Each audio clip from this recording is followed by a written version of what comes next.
first trend.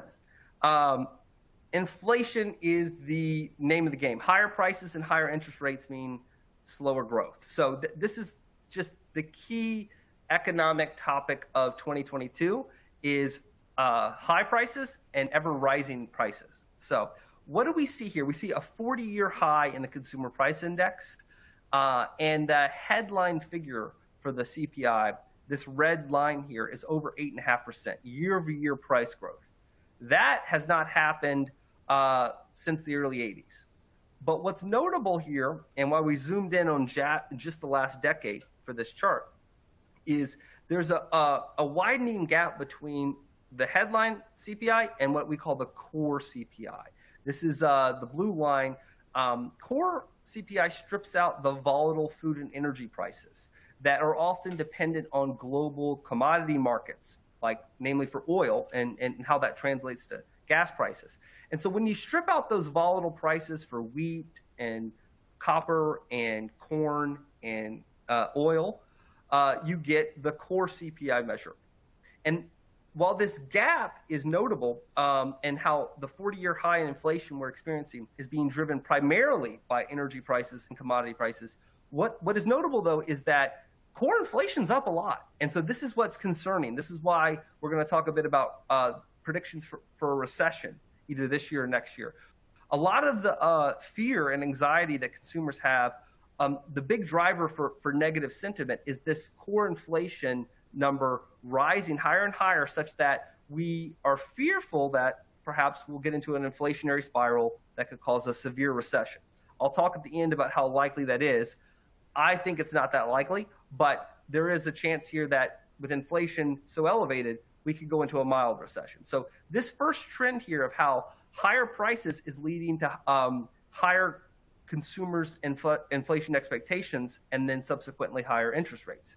So when consumers see those high prices, what do? They change their expectations of what prices are. So this chart is showing you 1 year ahead and 3 year ahead inflation expectations of households. And so what the Federal Reserve and what economists are really scared about, what our nightmare is that inflation becomes a self-fulfilling prophecy, right? Where high prices lead to higher inflation expectations, which we see here in this chart, which lead to ever higher prices, and the inability of higher interest rates to kind of tamp down on that cycle, that doom cycle. That's the fear of a severe recession.